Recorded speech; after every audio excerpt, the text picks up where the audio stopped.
it's hard to figure out where are the businesses? Where are the places we could have people work?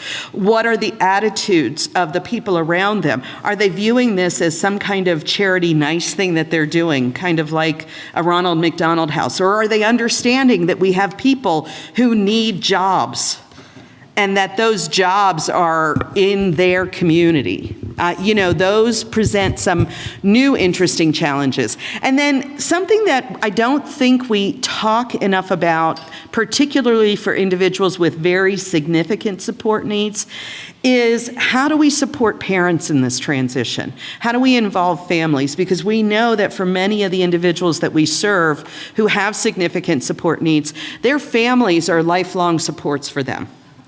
And we have to figure out how to connect with those families, how to support them, how to help them understand what's going to happen with their child that they worry about since the day that child was born, that they've really organized their lives around and really thought very deeply about and made very mindful choices about where is this person going, where will they be safe, will they be bullied, will they be at risk just by virtue of their disability or by virtue of the circumstances that they're in, and how do we ensure that we are offering a safe, secure, and successful work environment for those folks.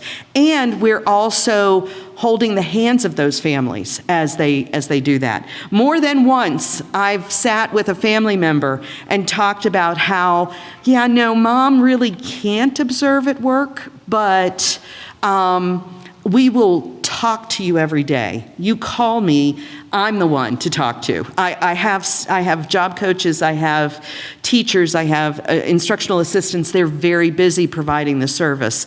But call me at a moment's notice and I will answer the phone and talk to you about your worries. We really need to think about those things. That's for another conference for another year. Right now, though, our topic really is, what's the nitty-gritty of this? Yesterday, I felt like I did an overview of folks with fairly significant impact from autism who don't present as a person who has a high school degree or who's able to interact well. Those folks, they can work. They can work successfully. They can earn the salary that their peers in the same or similar positions earn. They can contribute to our workplaces. They bring a neurodiversity that we should value because we need that kind of neurodiversity. We need that kind of extreme focus, those abilities. And even if they don't have any kind of special or very big ability, they still bring a work ethic that is really admirable.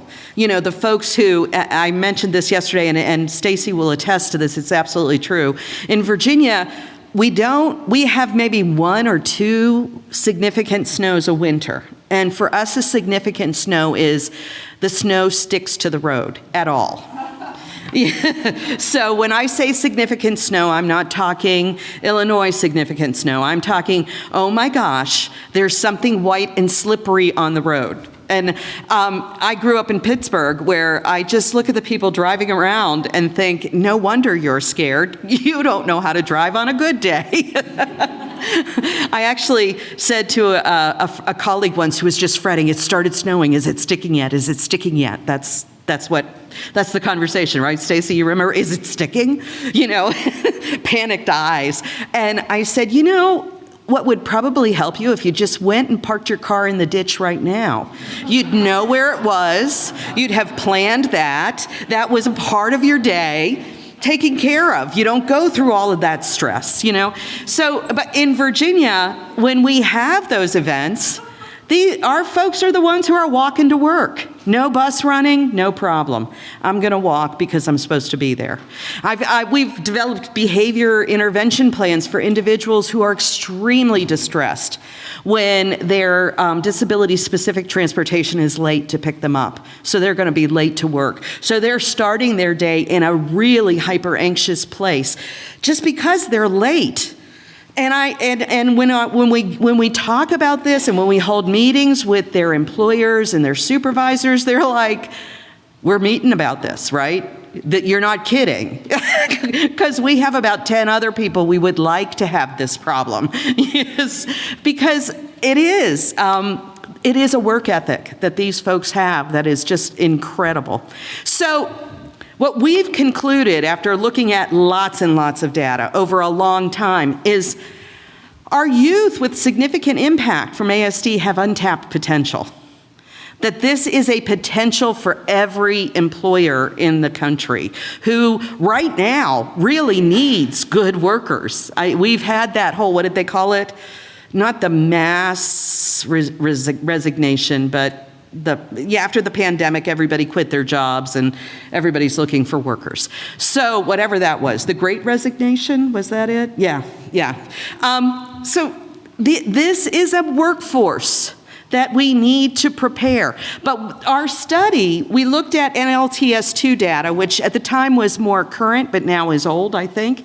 But at the time, what we saw was individuals with autism, and this bugs me to no end, were graduating with the highest GPA of any disability category, across all disability categories. They were graduating with a 3.0, which is a B average. And you know, in order to score a B average, you have lots and lots of A+ averages, right? And just very few C, D, and F averages. So these guys are doing well in school. And so then my next question using the NLTS2 data was, so what are they doing in high school that they're doing so well but getting such poor results at the end? And here's what I found out. I have a whole presentation I could do on this and talk about it for a long time. But long story short, they're spending most of those, and one more thing, high GPA, more credits than any other student group. They're graduating with far more credits than students without disabilities, students with all other disabilities. And we know that that's because this group in particular is staying in school all the way through 21. But when we look at what's happening with those academic credits, what are they doing with those, with these really good GPAs, is they're not being challenged. They're taking more non-academic, non-vocational courses than any other group. Non-academic, non-vocational. So they're hanging out in PE, in music, and music is a wonderful field if you're talented, but we know that that's a really hard thing and it's a very low employment rate overall. Probably if we did a survey, most of us at some point played some kind of musical instrument and none of us are working in that, so, you know, odds are not good. PE, music, other non-academic, non-vocational, and non-functional. It's not life skills that's filling in this gap of extra credits. So this is a group that we're basically hanging out with for extra time in high school. So the challenge isn't there, the preparation is, or it wasn't there. Okay? And we know that this group in particular, individuals with autism, are least likely to get those intensive community-based employment experiences in high school.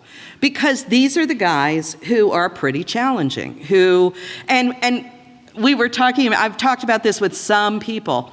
We think the expectation for work behavior is up here, when in fact, the expectation is here. And so we really need our partners in vocational rehabilitation if we're educators. If we are vocational rehabilitation providers, we really need to talk to educators about, you know what, cursing isn't that big of a deal in most workplaces today. There are a couple of workplaces where it's verboten, but for the most part, I mean, be honest, every one of us has at one time or another cursed while we've been at work. And so we should not say, you cannot ever curse at work, because that's not true, you know?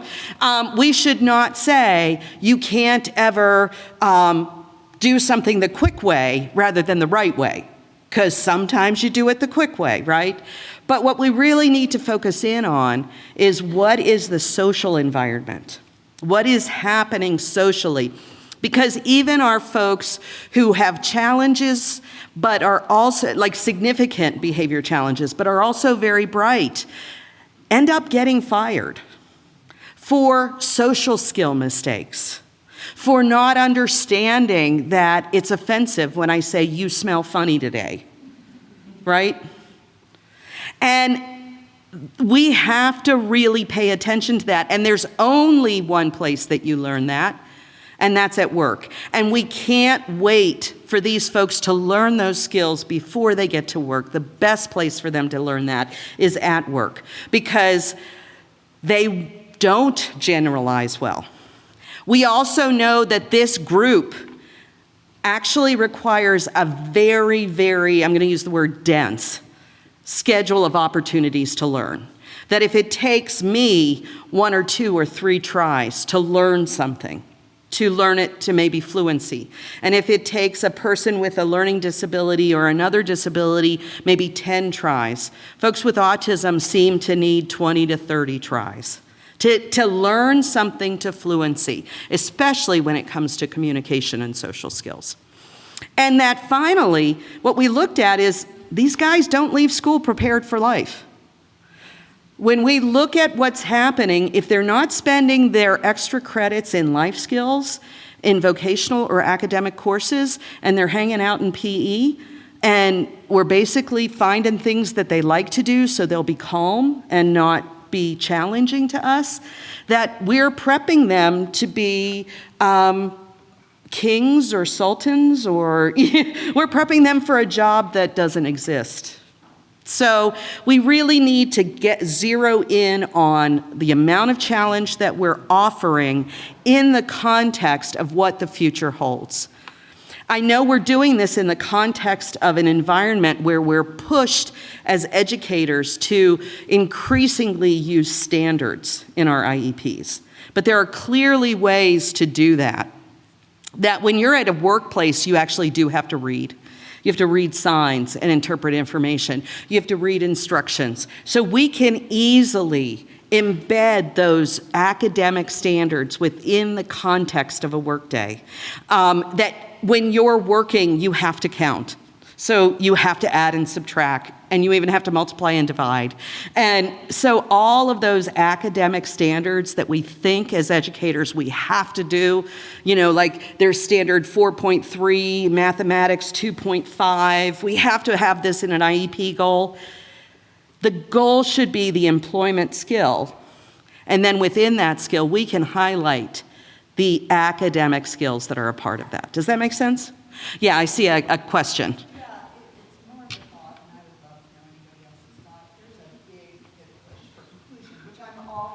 Inclusion. So the question, we're actually being videoed, so Stacy is going to run to you with a mic that is probably on.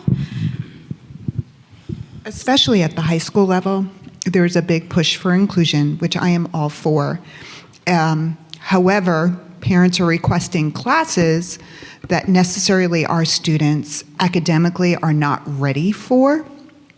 So let me give you an example. I have a student that is on an AEC device and at pretty significant low levels as far as language is concerned. Probably 2 years old. Mm-hmm. Like if you compared and on a scale, and I don't like to do that because he has much more experience than that. But with that said, mom has continually pushed for him to take Spanish for 3 years in a general education classroom.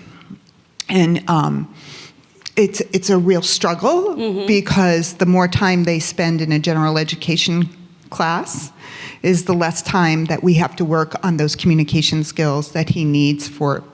And I just would like anybody else's thoughts if you've had experienced this, but it is an issue that we have considerably, and I want to respect families and students. Yes, there's no judgment here. This mom is making the best decisions that she can make with the information that she has. That's correct. That's where we have to start with families. We're making the best decisions we can make with the information that we have. It's worth it at that point, I think, and I saw another hand or two.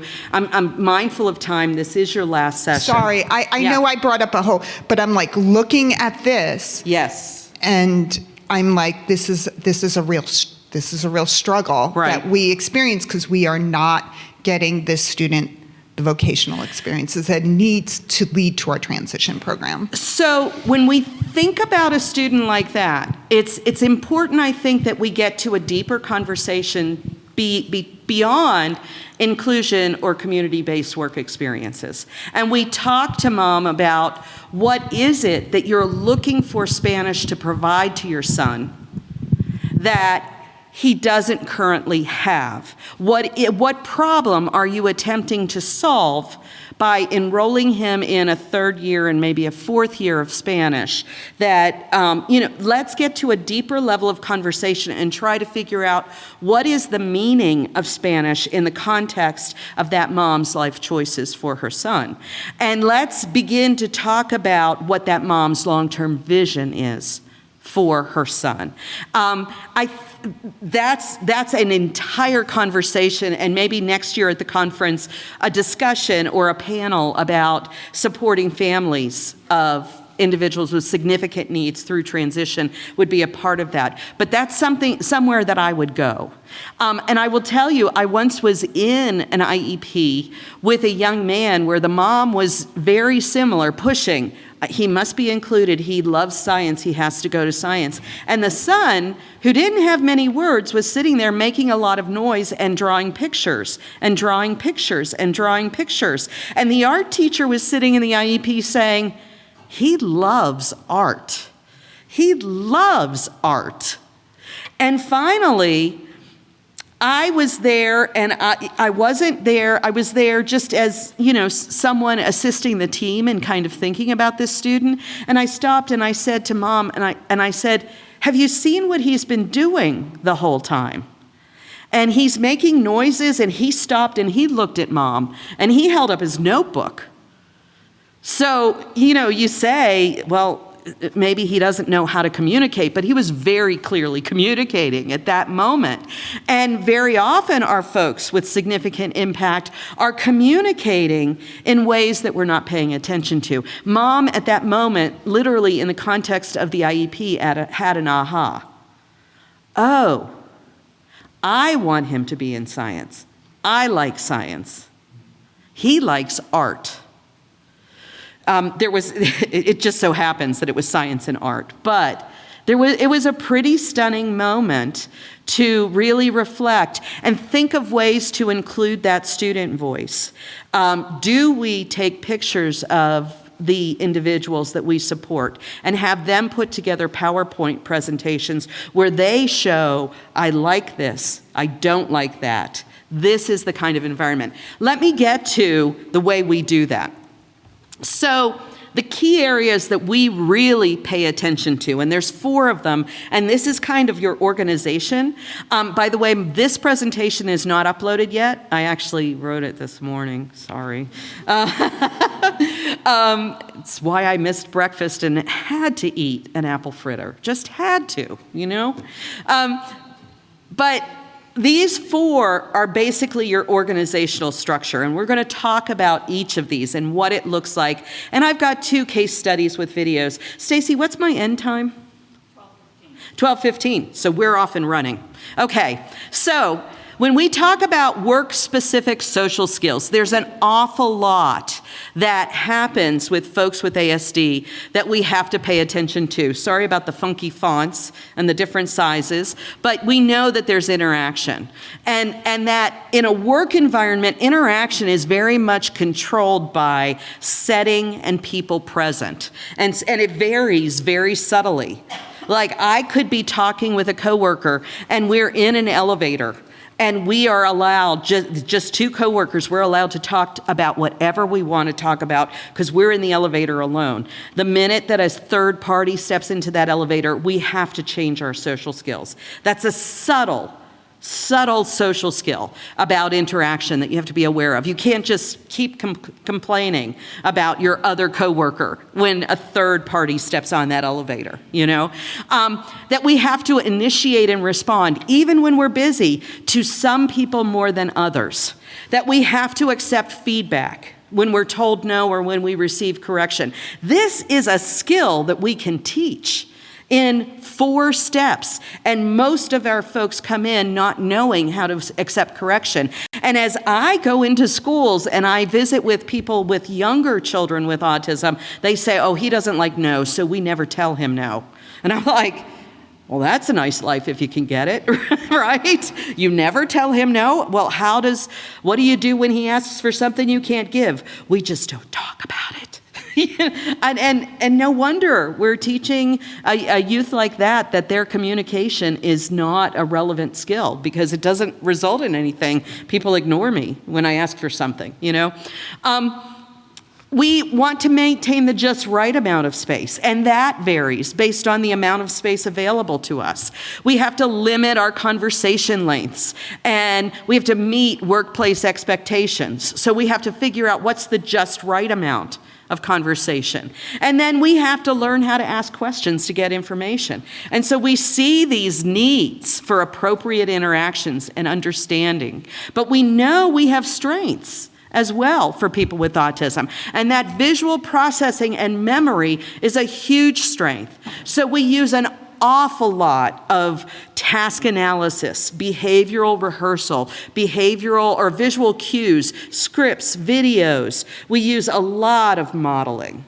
So video modeling is one of the most effective strategies that we've found at work. We're even beginning to look at haptic cues, can we develop a watch that will buzz when you're talking too loud or when you're talking too soft? Can we develop a watch? We already know we can develop a watch that will buzz that tells you it's time for you to go to lunch or leave lunch or get back to work or, all of those kinds of things. And so we look at that, and we've actually embedded within all of our visual supports not just the task-oriented information, but we've really focused in on the little bits. Stop, look, smile. We have to practice each of these steps. Listen, say, I will find someone to help you. I'll be right back. That we're teaching those skills that other people seem to just pick up. We're really looking at what do you do and when do you get another coworker to help you? I'm in charge of the dressing room, school supplies, office supplies, clearance racks. This was for an individual who was working on a military base at an exchange. And an exchange is basically like Target. So, but way, way cheaper. Like Target with highfalutin designer at Target prices, which is really nice. But anything else that someone asks me, I know and I've practiced how to get a coworker. And that's what we're talking about when we're talking about autism, that practice. That I'm not just saying, hey, this was Nikki. Hey, Nikki, if someone asks you for anything else, just go get a coworker, remember? But that we actually have to stop. We have to run a task analysis sequence where we say to Nikki, stop, look, smile. I should probably reverse the order of these pictures because it is actually the one on the right happens first, and then the one on the left, we regularly practice with her. And we go over that so often. We have a video of her completing that. It's on her phone. We build that into her day. On her way to work at the exchange, we have her review that video so that she remembers, oh, that's what I do. If we see an error, and her coworkers and her supervisor know about that video. So when they see an error, they say, hey, Nikki, don't forget about the video on your phone. Do you want to watch it again? Because that was a good time to go get a coworker. And that's really important because if without this, Nikki will run from people trying to talk to her. She's setting all of the various shelves and racks, the Z racks and the circle racks and all of that with product. And she's pulling reshop from the dressing room to take it back to the floor and all of that. And somebody attempts to talk to her. She's going to attempt to run. which kind of isn't the way the business wants their employees to look. She's wearing an employee uniform, so she's got to learn this skill. And note that we're not asking her to be the perfect customer service representative and answer every question. We are giving her a way to get help. This is how we help someone practice following instructions. For years, when I was working with younger children with autism, I would say, eye contact's not all that. But when you're working in a customer service facing environment, eye contact becomes kind of important. And people, employers and supervisors like eye contact. It tells them that you're listening. So we teach quick eye contact, like, yep, gotcha. We teach, these are the steps to following instructions. Look at the person, say okay, repeat the instructions, check back, did I do it right? We use this, by the way, when somebody's getting corrected. It's basically the same exact steps. Look at the person, say okay, repeat the instructions, check back, did I do it right? Very simple way for us to teach someone. And we practice this and we role play it and we reverse role play it, and we have the person coaching us and we tell them, we make all kind of mistakes, like we say things like, I don't want to do it that way, that's stupid. Why would I do it that way? So we practice, so the person has to coach us through it, and then we switch it and we coach them through something. And then we practice this regularly. So what I want you to get is that sense of density, that we practice it before they're in the environment, we practice it in the work setting, we practice it, we sometimes have to pull them aside in the context of work and re-practice after an error, that every social skill error is an opportunity to learn and not a behavior challenge. This is a mindset change that I think is essential for supporting people with significant support needs at work. And it's also one of those things that old style VR would look at, not current day, not Illinois, but old style VR would look at and say, well, that person's unemployable because they don't want to work. They don't accept correction. They don't want to change. So I think that's really critical.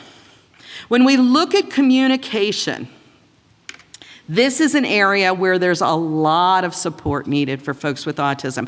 And we want to make sure that the person has a way to make their wants and needs known to others in ways that are understandable, that they're able to request help when they need it, that they understand directions and instruction given by supervisors. Even sometimes we've had to work, and we had one bullying, probably more than one, but this was definitely a bullying episode where one of our individuals was working and his coworkers figured out that he was vulnerable and that he didn't know that they were coworkers and not his supervisor. And so little by little, they gave him their tasks. And we couldn't figure out where Thomas was. Thomas was very, very thorough and fastidious about following his schedule, that he was always timely. And all at once, his supervisor was saying, I can't find Thomas. Thomas is supposed to be here doing this task, or Thomas didn't come back from lunch, or Thomas isn't doing his job. And we were like, that is not Thomas. That makes no sense when we look at the person that Thomas is. And so we found him, and he was downstairs sorting recycling from trash and disposing of trash, which was not one of his tasks. And we said to him, what are you doing? Why are you doing this? And he said, it's my job. My supervisor told me to do it. And we had to say, wait, what supervisor? Which supervisor? Oh, my supervisor, Joe. Huh, Joe's not your supervisor. So we had to stop and do a lot of training on, this is the person who tells you what to do. These people can help you and you can help them, but you don't have to do what they tell you to do. And that's something that kind of came as a surprise to us. And, you know, you can think ill thoughts about Joe, And I thought ill thoughts about Joe frequently, but it's, it's part of the context of work. And it's part of the context of Thomas being in that environment and learning to cope with that and having the skills that he needs. Thankfully, there are very few Joes in the world. Thankfully. But long story short, we didn't tell on Joe. That's not our role. But eventually, Joe told on himself. So things worked out. Let's just say karma helped. When we look at communication, we again look at the motivation. These folks are motivated to communicate. They're communicating all the time with us. They have an extreme strength in visual processing, and they learn in the context by doing. So that's wonderful news because we've got lots of places to communicate, right? And so we use communication boards and phone apps. I actually took out a video because we filmed it on an early version iPhone, and it was somebody using an iPhone to talk instead of them talking, but it was so hard to hear and distinguish that I took it out. But we use easy scripting programs. We don't spend a lot of money. And if somebody comes in and is using an app like Prolo Quotago, if you've heard of that, or some other intensive communication board that's already a part of their experience and they know how to use it, we certainly use it. But we're not looking to spend other people's money. And so we don't say to parents, oh, you got to get Prolo Quotago. We find that pretty much what's out there on phones, we can make work. And we can have the phone read we have standard messages built into phones in notes, what's already on whatever platform, an iPhone or a Google phone or a Samsung or whatever they're using. There's enough in there already, and it will read to you. And so we turn all of that on, and we give the person the information that they need and when to use it. So sometimes it's written. So we have stuff scripted out for folks to follow. This is somebody who really didn't know how to ask. He finished his tasks and loves to work, but there was nothing else to do, so he began reading a book, which never looks good to your coworkers. That's not an endearing safety tip for you. Unless that book is directly related to your work and you're working in a university, nobody feels good about coworkers who bring books to work. Nobody goes, oh, wow, that's fun to work with. So we script out how to do this. This is another example where we used a visual schedule, and I realize that these are somewhat hard to see, but this is someone who just showed up, who just showed up at work and started working, and people were like, we didn't even know he was here. It's like a really simple kind of thing that we take for granted, that you should say hi to the people that you work with in the morning, but it does serve a really important goal in letting everybody know, hi, I'm here, I'm ready to work, let's go, right? And so we had to schedule that into this person's schedule. We had to get very specific. I'm zooming through this a little bit because I want to get to the case. And I have, I think, about 20 minutes. Does that sound right-ish? We end at 12:15? Okay, good. So when we talk about independence and accuracy, we're really looking at the performance of tasks, being able to fade employment support, and we do that. While we have long-term supports, that long-term supports in Virginia is very minimal. We're checking in once to twice a month. If we need more than that, we're reopening a case because there's some major change in that person's life or their work schedule that they need additional supports. So the check-in is important, but we are fading from individuals with very high support needs. We want those tasks, like anybody else, to be done with accuracy and independence, and we want to have our folks able to problem solve unexpected situations that occur. We're all out of a material that I need to complete my job. I have to problem solve, right? And so, again, we're looking at visual processing, the ability to complete highly complex routine tasks, and we're taking advantage of that. So yet again, we're using what we have available for us. I have a number of pictures that I'm going to zip through here. So this is just a checklist on a phone that says, here's what you do. This is what I'm doing at various times, and I have notes here.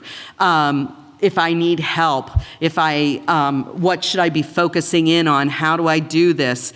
And then, did I finish my work? Yes. Great work? No, go back to it. That's the way alarms used to look, but using alarms. We can put pictures in the alarms. This is a free app called Story app or Story Maker. It's made for parents of young children to develop stories when they take their kids to the zoo or or they're going to the doctor. And what's nice about this is you build the book and then it will read it to you. Well, we use that as a schedule because we can build the person's schedule within the context of that little storybook. And these are storybooks for Alante, and Alante is going through, and whenever he has to do the various tasks, whenever he has to do the various tasks, he just clicks on the book, and it reads it to him. So this is how to stock linens, how to stock rooms, and this is an example of the pictures that are in that book that will be read to him. So again, free apps. We're not looking to spend people's money. We also look at all of the various kind of simple things that are in there. We have a couple of people, and I mentioned this to Matt Smith, who's here today and was here yesterday. He's done amazing work on the development of the interview coach, the online assistive technology to learn interviewing skills. And I said, we have probably 2 or 3 people where technology is extremely distracting. And one guy in particular who loves anime, Sailor Moon in particular, and will do anything on any device to get to Sailor Moon and to look at Sailor Moon. It's some kind of anime. I've never watched it, but it floats his boat. And so we have had with a couple of people to say, this is not a good match for you because it's so distracting to your work environment. This is an example, this next one, of a decision tree. How do you make decisions in the workplace? I had a much more complex one in here, but you really couldn't see it. This man is working in mother and infant. One of his jobs is to clean and stock the lactation room. But there are times when you're nursing your new baby that you don't want a gentleman walking in to clean and stock. And so if the door is open, go in, clean the chairs and the sink. If the door is closed, do not go in, come back later, So he has a really clear way to make that decision. This is an interesting innovation by one of our job coaches who said, this guy's tasks, he has things that he has to do. Oops, go back. I keep touching it and trying to highlight it. He has things that he has to do both in the morning and the evening and the afternoon. Those are the blue tasks. The red tasks, he only does once per day. And then the green tasks, he can do at any point, at any time, any day of the week. And so rather than him having a literal step-by-step schedule, he is able to cope with these kinds of choices. And he can check off all of the red tasks that you only do once a day. He can keep track of how many times he's done the blue tasks. But if he has free time, he now has a way to easily access, what do I do next, right? This is another guy, his name is Bill, and Bill has trouble dealing with changes midday. So his supervisors and his coworkers highlight, he's working in a print shop and he's trimming, laminating, and putting together training books. And so they're highlighting what he's going to do today, and they're noting, other projects that he might be engaged in. So this is a day-to-day thing that his coworkers and his supervisor put together for him. So here's my case. This is Dave. Dave is one of my favorite people. Very, very classic ASD. He was determined to be unemployable after a vocational assessment at the age of 18. We met him when he was 21. And the reason that they determined that he was unemployable is because he wouldn't do anything without prompts, anything at all. He also had a lot of running and hiding. He would go into locked spaces, like if you were trying to correct him, he would run, and then like run to mom's car and lock the door, run to the bathroom and lock the door.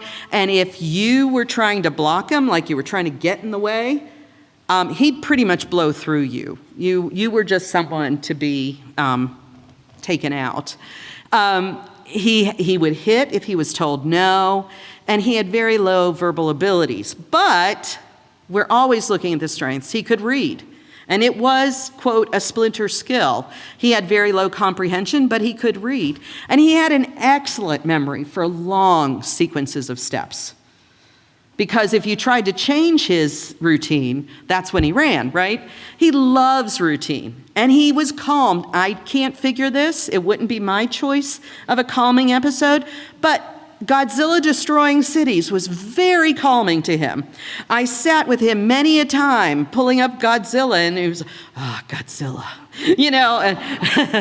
Godzilla, kill the building, It was fantastic. You got to love a guy who finds Godzilla calming. I mean, go figure. He hated to be corrected. He hated to be talked to. He hated to be told no. So what we concluded, and this is important, Nicole and I were talking about this. When we're working with people with significant challenges at work, we don't have time to do a massive, highly structured FBA. Nor can we develop the intensity of programs that require, 3-minute good jobs or tokens or, we have to figure out how do we engage this environment in a new way. And one of our major conclusions with Dave was that it was talking to him that really began to trigger him. That really began, I could go on the neurology here. I'll save that for another day. But just constantly talking to him was like, raise the temperature for him and raise the stakes that he was likely to engage in a problem behavior. So we identified we've got to increase his independence. So first thing we did was consistent routine, visual schedule, and we taught that visual schedule. And then we built positive reinforcement into his day through the relationships that he naturally had. Some other people at work like Godzilla too, so that worked out, And so day one with Dave, we review his schedule. Day two, we walk with Dave and we model the schedule using as little verbal interaction as possible. And basically, come on, let's go see this. Come on, let's go see that. We continue to do that little verbal interaction and modeling until Dave is able to do it independently. We used least to most prompts because we did not want, he's already very prompt dependent. We didn't want to start with a heavy dose of prompting because we knew we would have trouble fading those. So then we look for positive reinforcement throughout his environment, which is high fives, minimal conversations, taking breaks and watching Godzilla videos with the other folks who like Godzilla, and he took home a Godzilla report every day so that mom knew what was happening. We built in lots and lots of visual supports for him. He had an elevator etiquette pocket card. He loved a button. He was kind of like, the movie Elf, where he goes in and he hits all the buttons. That was Dave. And he had that ability to squeeze in between the people. If it was a crowded elevator, he was going to squeeze in between, get in front of the buttons, and hit them all. And he would literally box people out. So he would back them up just like a really good basketball player so he could have the panel. And, when people got on the elevator with him, they were like, oh no, it's going to be a long ride. I actually saw a couple of people every so often said, no, that's okay, I'll get the next one. So we worked with him on elevator etiquette, kind of intensively. We have in here, if someone is already in the elevator, ask politely for them to push the button. Don't box people out. So this is Dave at work. There it is. And so, put your book down.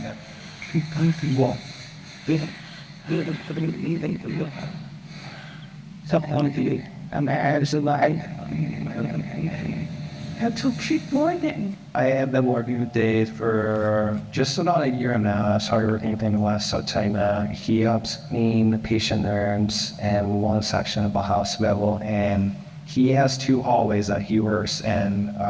That's just always what he's comfortable with doing. So Dave is an individual who went through Project Search at one of our local hospitals, and he went through 3 different internship experiences while he was there. And what they found through his internship experiences was that Dave really enjoyed janitorial work. He was a very thorough cleaner. He really enjoyed it. He also has this ability to pick up the exact right number without counting. When he get whatever initial service and ICs, and then crank his car fully, and then they move to always and begin his hastiness. He does all of this in pretty well. Sometimes I will try to tell he misses a step or misses an area, but I think he should go back and do, and he easily takes the redirection pretty well.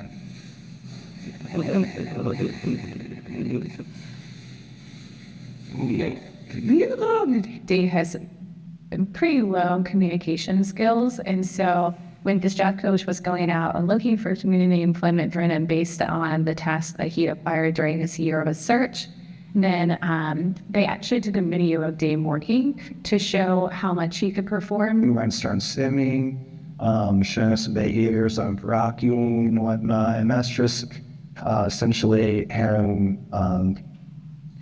To me, I look at that and he goes that his routine is thrown off and something is not right. And so that's his way of coping and coming back down.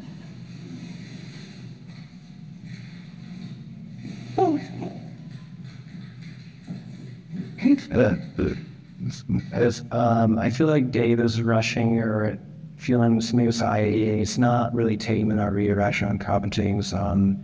There have been times when I just asked him to come into the race, and we sat out for a couple minutes or 5 minutes, and that I saw really helped him kind of slow down and recollect himself, and then I can just come to me to working with him.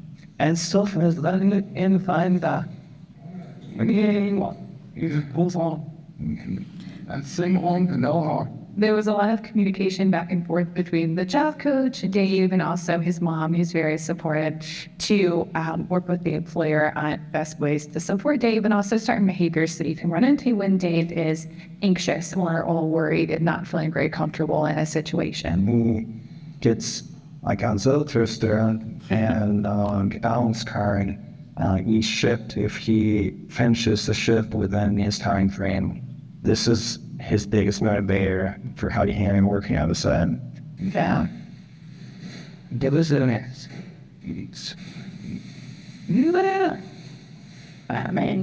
Originally, Dave was going into patient rooms, in and out of patient rooms, and what we found was that due to Dave's communication skills and the stimming, and also his reaction to unexpected events like fire alarms or beeping, we found that it was best to set Dave up in a situation where he didn't have as much patient interaction, and that way we really had some antecedent strategies in place that could prevent a lot of his aggression and stimming from occurring because he didn't have to deal with some of those unexpected things, or if they did occur, he was in a safe place for the job coach and then he can remove himself so that Dave doesn't feel pressured.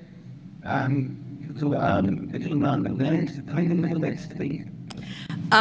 amount of support that he was getting there was early on in his job where he was working, and he was cleaning a day surgery site, which closes around 5 o'clock in the afternoon. So he's, employed by the employer, making a decent amount of money.